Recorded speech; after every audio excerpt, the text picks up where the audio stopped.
के संग इनसे मिलिए।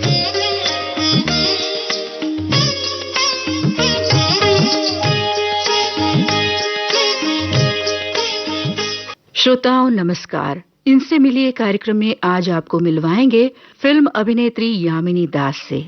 इनसे बातचीत की है राजुल अशोक ने। श्रोताओं नमस्कार। इनसे मिलिए कार्यक्रम में आज हमारे साथ हैं एक ऐसी शख्सियत जिन्होंने अपनी पहली ही फिल्म से, या बल्कि यूं कहें कि एकमात्र फिल्म से लोगों के दिलों में अपनी जगह बना ली। वो फिल्म थी सुई धागा, और उसमें जो मौजी की अम्मा थी उनको लोग हॉल से निकलने के बावजूद भूल नहीं पाए, बल्कि कई बार तो लोग ये भी पूछने लगे कि कौन है ये, क्या इन्होंने पहले भी कोई फिल्म की है। यही सवाल मैंने उनसे भी पूछा और आपके सामने एक बार फिर से पूछ रही हूँ, क्योंकि मेरे सामने है यामिनी दास जी। यामिनी दास जी, आपका विविध भारती के स्टूडियो में बहुत बहुत स्वागत है। बहुत बहुत शुक्रिया आपका। तो जैसा कि मैंने कहा, अभी सुनने वालों से कहा कि आपकी एक पहली फिल्म के साथ, मतलब आपका नाम और आपकी पहचान लोगों के दिलों तक पहुंच गई। उस फिल्म के बारे में कुछ बताइए, वो कैसे मिली? क्या आपका पहले अभिनय से कुछ ताल्लुक रहा है? जी नहीं, मेरा अभिनय से बिल्कुल कोई ताल्लुक नहीं रहा है पर्सनली, क्योंकि मैं एक म्यूजिक बैकग्राउंड से हूँ। मेरे फादर के पन्नालाल ऑल इंडिया रेडियो से जुड़े हुए थे दिल्ली में। वो म्यूजिक डायरेक्टर थे, सिंगर थे, म्यूजिशियन थे। और मेरी मदर बाद में दूरदर्शन पे प्रोड्यूसर थी उनके जाने के बाद। और मेरा भाई, मेरे फैमिली के सब लोग म्यूजिक से जुड़े हुए हैं। सिर्फ मेरा बेटा जो है वो एक्टिंग में चला गया, लेकिन मैंने कभी ऐसा सोचा नहीं था कि मैं भी जाऊंगी। मुझे बस फिल्में देखने का बहुत शौक है बचपन से, फिल्मी मैगजीन पढ़ने का। और फिर जब नमित मेरा बेटा थिएटर से जुड़ गया तो मुझे थिएटर का भी शौक हो गया, पर देखने का।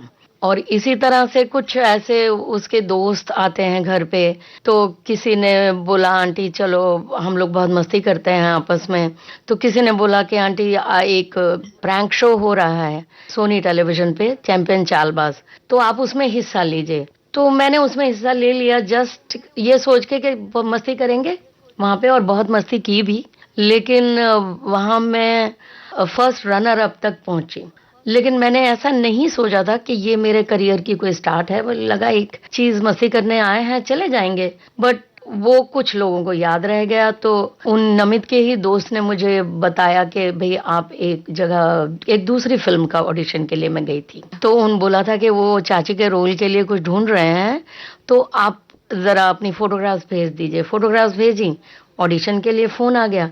तो वो ऑडिशन भी मैंने इसलिए दिया कि एक और चीज ऐड हो जाएगी कल को अपने पोते पोतियों को बताने के लिए कि दादी ने भी ऑडिशन दिया था। लेकिन वो ऑडिशन अच्छा निकल गया, उस फिल्म के लिए मैं पास हो गई। और 15 दिन के अंदर अंदर मुझे सुई धागा के लिए ऑडिशन का फोन आ गया। तो सुई धागा का ऑडिशन भी मैंने यही सोच के दिया था, चलो देखते हैं, मजा आएगा, एक ऑडिशन कैसा होता है उसको और देख लेंगे हम। तो वहां जाके देखा, मुझे नहीं पता था कि मेरा इस तरह से सिलेक्शन हो जाएगा। और ये एक तरह से 54 की एज में मेरा एक करियर स्टार्ट हो जाएगा, जो मेरा कभी था नहीं।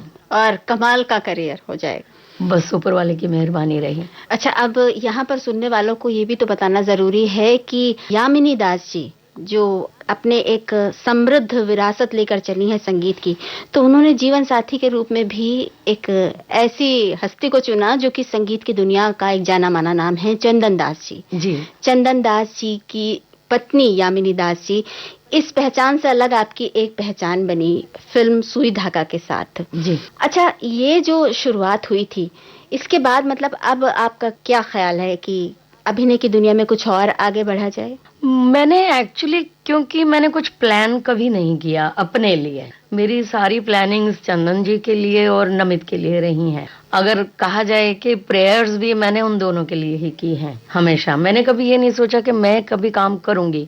तो इसलिए सुई धागा के बाद भी जब पूरा शूट हो गया तो मुझे लगा चलो एक एक्सपीरियंस करके अब घर वापस आ गए हैं, बैक टू पवेलियन। तो अब आगे का मैंने ऐसा कुछ सोचा नहीं कि ये मेरा करियर हो गया है। बट कुछ दिन के बाद ही मुझे सीमा पाहवा जी का मैसेज आया।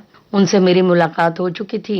मेरी बहू श्रुति व्यास उनके साथ थिएटर में काम कर रही थी, नसीर सर के प्ले में, और उनकी बेटी ने सुई धागा में मेरे साथ काम किया था। तो और मनोज जी ने वो जो पहली फिल्म के लिए मैंने ऑडिशन किया था, जो अभी रिलीज नहीं हुई है, उसमें मनोज जी मेरे ऑपोजिट थे। तो सीमा जी को शायद इतने सारे रिकमेंडेशंस गए होंगे मेरे लिए, और हम मिल भी चुके थे। तो उन्होंने मुझे मैसेज किया कि मैं अपना डायरेक्टोरियल डेब्यू कर रही हूँ, तो आप करेंगी क्या मेरे साथ फिल्म? तो मैंने बोला हाँ, क्यों नहीं। उसके बाद मुझे लगा कि शायद अब ये चीज कंटिन्यू होने वाली है। तो मुझे उसके बाद लगा कि अगर सीमा जी भी मुझे बुला रही हैं तो शायद, लेकिन अभी भी मेरा यही है कि जो आएगा मैं करूंगी, नहीं आएगा बैठूंगी आराम से।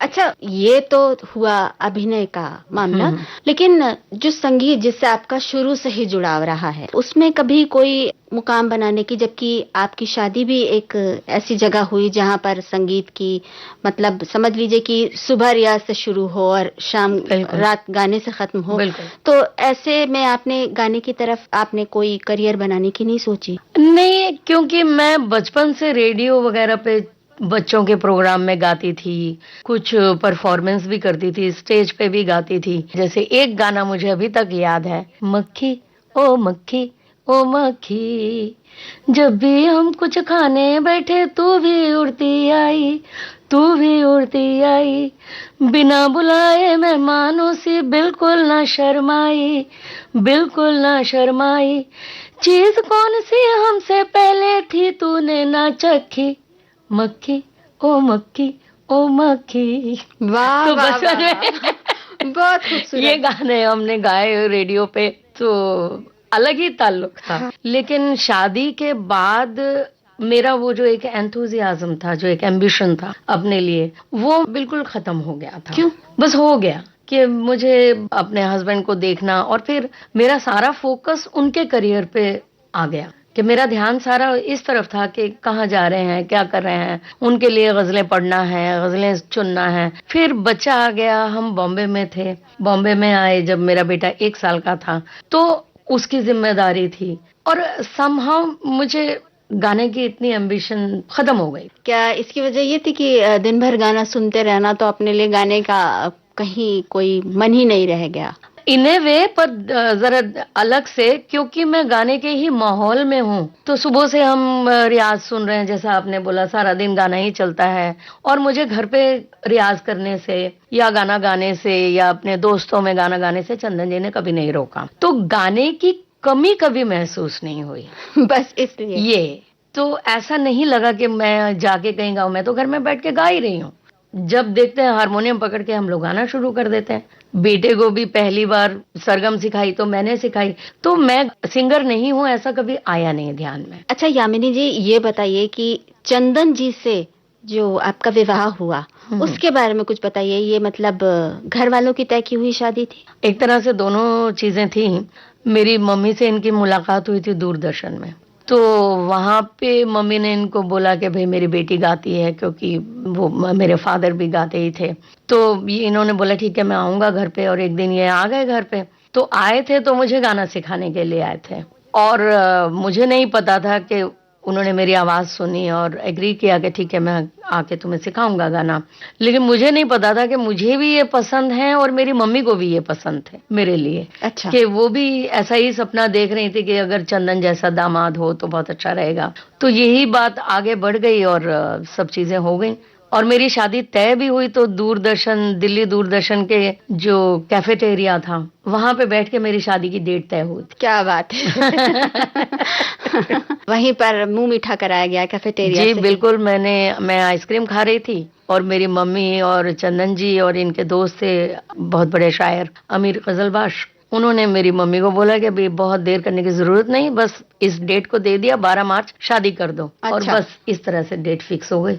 यामिनी जी, आपने इतनी जो महत्वपूर्ण घटना हुई जीवन की, उसमें भी आप आइसक्रीम खाते हुए आपने यूं ही, तो ऐसा लगता है कि जैसे बहुत मस्त मौला सा स्वभाव रहा आपका, बहुत जिंदगी को उसी तरह से लेने का कि जैसे वो आ रही है बस उसे लेते जाएं। हाँ, ये बिल्कुल आपने सही कहा। मैं बहुत ज्यादा लंबी दूरी की चीजें प्लान नहीं करती।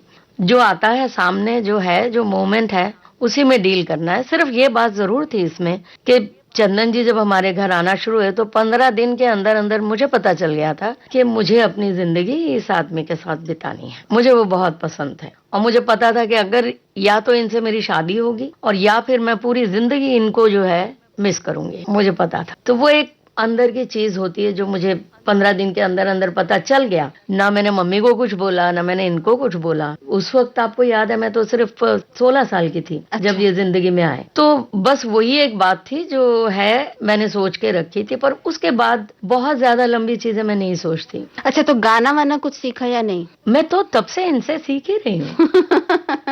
मैं तो तब से ही सीख रही हूँ। अगर मैं आज भी अगर घर में बैठ के हारमोनियम लेके मैं अगर गा रही हूँ और वो अपना कुछ काम कर रहे हैं दूसरे कमरे से, तो वहां से आवाज आ जाती है, नहीं ये सुर ठीक नहीं लगा, इसको दोबारा लगाओ। तो वो तालीम जो है वो तो चलती ही है। सच में संगीत एक ऐसी विरासत है जो बहुत मुश्किल से बहुत किस्मत वालों को ही मिलती है, लेकिन जिन्हें मिलती है वो जिंदगी भर साथ रहती है। जी बिल्कुल बिल्कुल। यही वजह थी कि आप ने चंदन दास जी को अपना जीवन साथी चुना? जी बिल्कुल।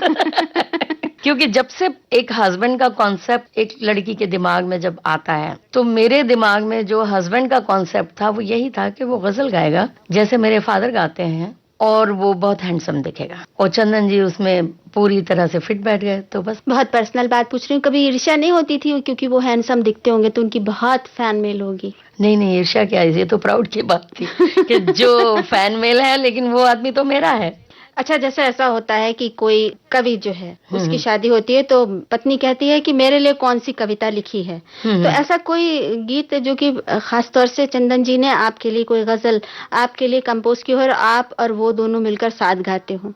नहीं, ऐसा कुछ नहीं है, क्योंकि वो जो भी गजलें करते हैं वो अपने हिसाब से करते हैं। मुझे आज तक उन्होंने नहीं बोला कि ये तुम्हारे लिए खास तौर पे कंपोज की है। और कोई ऐसी गजल या गीत जो कि आप खास तौर से चंदन जी के लिए आपने सोच के उनके लिए बाकायदा गाई हो या सीखी हो? नहीं, म्यूजिक का हमारा कनेक्शन ऐसा है ना कि उसको आप डिफाइन नहीं कर सकते हैं। उनका सारा म्यूजिक मेरा है और हम दोनों का है जो कुछ भी है। क्या बात है। संगीत की इतनी सारी बातें हो चुकी हैं और मेरे सामने एक ऐसी शख्सियत बैठी जो कि गा भी सकती है, तो मतलब ये तो बनता ही है कि मैं उनसे ये अनुरोध करूं कि वो कुछ गुनगुना दें।